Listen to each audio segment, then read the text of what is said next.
Berkeley, California, where anti-fascist protesters chased, attacked, and beat Trump supporters as thousands of demonstrators descended on Martin Luther King Civic Park.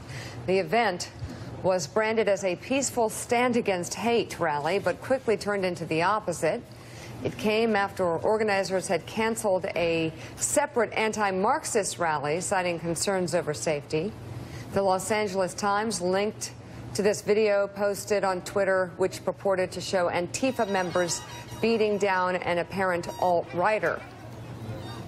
Berkeley has seen a number of clashes this year between political opponents, some surrounding controversial speakers on campus.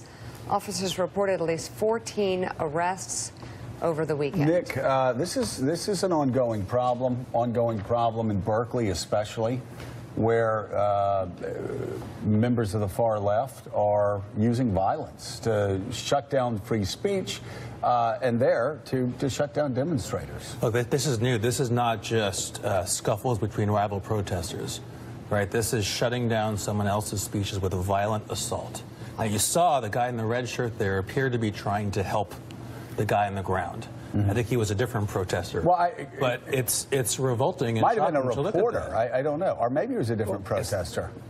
But you know, horrible. Also, you know, the police. I mean, when the police see these guys coming in with masks, they need to do. I think they did it in Auburn, Alabama, maybe 4 or 5 months ago. Take your mask off. Yeah. Yep. Take your mask off because you have a history of beating people and hiding behind that mask. Take your mask off. Also, I resent the branding of these as anti-fascist protesters. They are nothing if not fascistic in their behavior. They're fascist in their behavior, aren't they? There's nothing anti-fascist about that. But it gets to a larger issue that you referenced, and it's the suppression of free speech on college campuses that is getting to near epidemic proportion. Well, I want to know. This is a very extreme version of that. Beyond speech codes. This is violence. But who was it? Was it, you know, and I'll just say it, I find her speech deplorable. Ann Coulter, I think she had to have a speech canceled, but you know what? She had a right to give a speech. There were several others that, Milo, I can't pronounce his last name. Yiannopoulos. Okay, well, thank you. But do you remember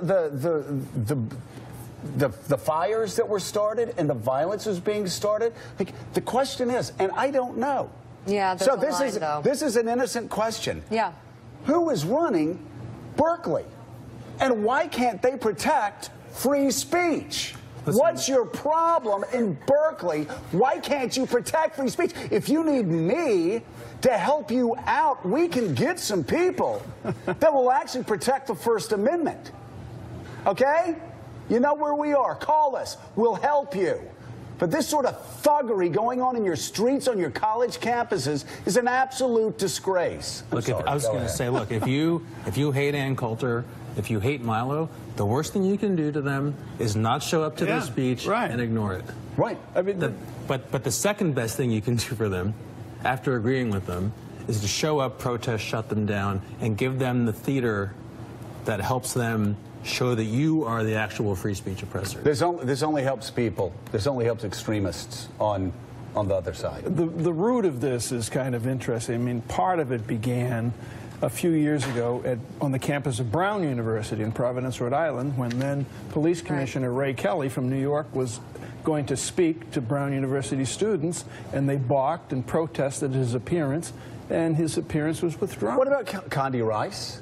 There you go. Condi Rice had to balk to not go. Christine Lagarde.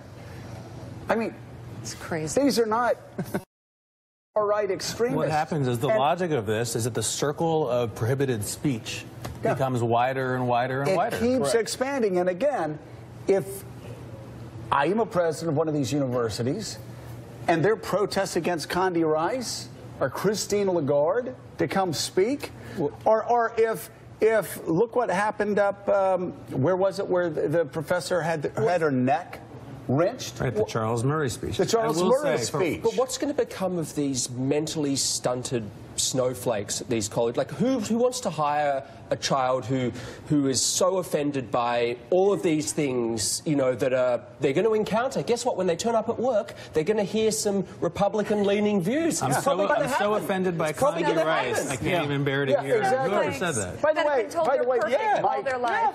Mike, just for you mentally stunted snowflakes on the far left, let me explain something to you. Everybody loves you. When I grew up, I didn't read the National Review because I agreed with the National Review.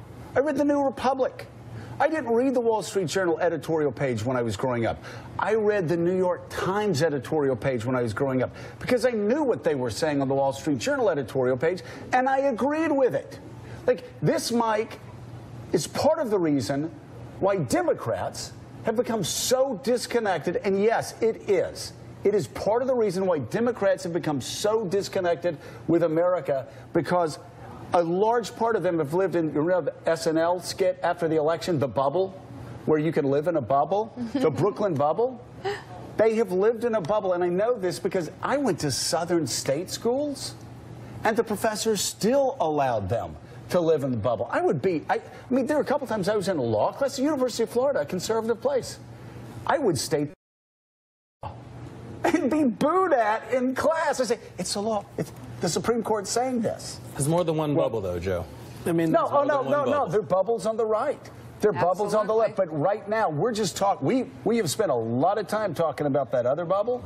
We're talking about the bubble on the left now, and specifically on college campuses and the snowflake culture that's being created, Mike, that will, in the end, it will hurt the left. Well, if they continue to coddle them and not throw those people in jail. Nothing puts a bigger smile on Steve Bannon's face than the violence that we just saw. Oh, yeah. And this snowflake culture that Jonathan referenced on college campuses, and taken up in part by some elements of the Democratic Party. Nothing puts a bigger smile on It keeps happening in Berkeley. Who is in charge out there? And when are you going to defend free speech?